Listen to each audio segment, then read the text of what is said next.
आज बात एक ऐसे पड़ोसी मुल्क की जहां बंदूक के दम पर हुकूमत चलाने वाले एक रसूखदार जनरल की सरेआम ऐसी बैंड बजाई गई है कि रावलपिंडी से लेकर इस्लामाबाद तक हड़कंप मचा हुआ है। जरा सोचिए, जो जनरल पूरे देश को अपनी उंगलियों पर नचाता हो, जजों से लेकर वजीर आजम तक जिसके खौफ से कांपते हो, आज वो खुद अंदर से बुरी तरह डरा हुआ है क्योंकि पाकिस्तान के एक बेहद रसूखदार मौलाना ने उस जनरल को सीधे कैमरे के सामने ललकार दिया है। जी हाँ, सिर्फ ललकारा नहीं है, बल्कि ये कहा कि अगर इतनी ही राजनीति करने का शौक है तो पहले बदन से ये फौज की वर्दी उतारो, अपनी नई पार्टी बनाओ और चुनाव के मैदान में आकर हमसे लड़ो। आखिर कैसे रातों रात पाकिस्तान के सबसे शक्तिशाली फौजी अफसर की हवा निकल गई? क्योंकि जनरल आसिम मुनीर के माथे पर पसीना आ गया है। बताएंगे इस स्टोरी।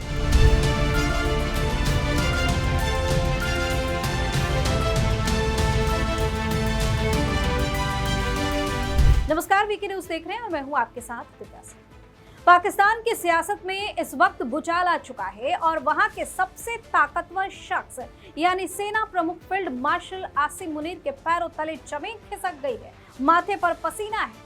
जमीयत उलेमाए इस्लाम फजल के मुखिया मौलाना फजलुर रहमान ने एक जनसभा में जनरल आसिम मुनीर की ऐसी क्लास लगाई है, ऐसी बैंड बजाई है कि फौज के बंद कमरों में सन्नाटा पसरा हुआ है। मौलाना ने मुनीर को सीधे और कड़े शब्दों में चेतावनी देते हुए कहा है कि सेना का काम सिर्फ और सिर्फ देश की सीमाओं की सुरक्षा करना है, राजनीति के बंद कमरों में बैठकर जोड़ तोड़ करना नहीं। मौलाना ने दहाड़ते हुए कहा कि यह तय करना फौज या आसिम मुनीर का काम कतई नहीं है कि देश की सत्ता पर कौन बैठेगा और कौन बाहर जाएगा। अगर सेना प्रमुख को देश चलाने का इतना ही शौक है तो वो ये वर्दी का रौब दिखाना बंद कर दे, उसे उतार दे और नेताओं की तरह चुनावी मैदान में आकर कूद जाए और दो दो हाथ करके देख ले। मौलाना के इस तीखे प्रहार ने जनरल मुनीर के उस खौफ को जनता के सामने ला दिया है जिससे वो हमेशा छिपाने और दबाने की कोशिश करते।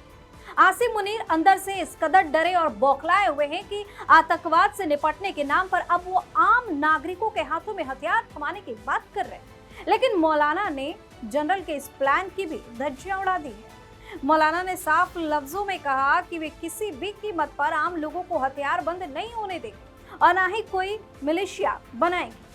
उन्होंने जनरल मुनीर की रणनीति पर सवाल उठाते हुए कहा कि आम जनता के हाथों में बंदूकें देने का मतलब है कि देश को गृह युद्ध की आग में झोंक देना, जिससे आगे चलकर सिर्फ और सिर्फ खून खराबा, निजी दुश्मनियां बढ़े। सेना प्रमुख का ये कदम दिखाता है कि वो आतंकवाद के आगे खुद को कितना बेबस और डरा हुआ महसूस करते हैं। बात सिर्फ राजनीति की नहीं है।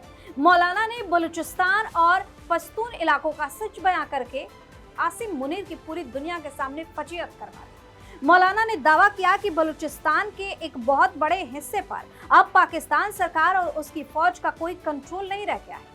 पश्तून इलाकों में भी हालात बद से बदतर हो चुके हैं और पिछले 2-3 दिनों के भीतर ही वहां 50 से ज्यादा बेगुनाह लोगों के शव पहुंचे।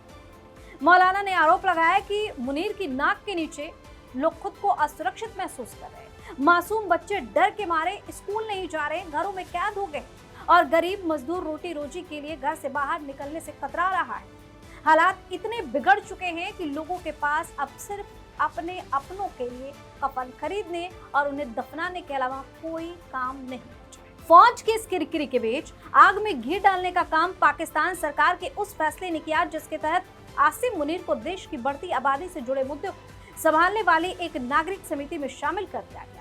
रक्षा के काम को छोड़कर जब जनरल मुनीर नागरिक प्रशासन की कुर्सी पर नजर गड़ाने लगे तो पाकिस्तान के राजनीतिक जानकारों ने भी कहना शुरू कर दिया कि फौज अब अपनी नाकामी छुपाने के लिए हर जगह पैर पसार रही है। मौलाना के इस तीखे और बेबाक बयान ने पाकिस्तान में सेना की भूमिका को लेकर चल रही बहस को चरम पर पहुंचा दिया, जिसने जनरल मुनीर की रातों की नींद और दिन का चैन पूरी तरह से छीन लिया। तो पाकिस्तान में अब यह साफ हो गया है कि फौज का वो पुराना खौफ अब जनता के नेताओं के दिलों में धीरे धीरे कम हो रहा है। मौलाना ने आसिम मुनीर को जो आईना दिखाया है, उसने रावलपिंडी के हेडक्वार्टर को पूरी तरह से हिला कर रख दिया है। अब देखना ये होगा कि चारों तरफ से गिरे और डरे हुए मुनीर साहब इस सरेआम हुई बेइज्जती का क्या जवाब है। आपकी राय क्या है? कमेंट करके बताइए। चैनल को सब्सक्राइब कीजिए, वीडियो को लाइक और शेयर कीजिए। धन्यवाद। वीके न्यूज, राष्ट्र के नाम।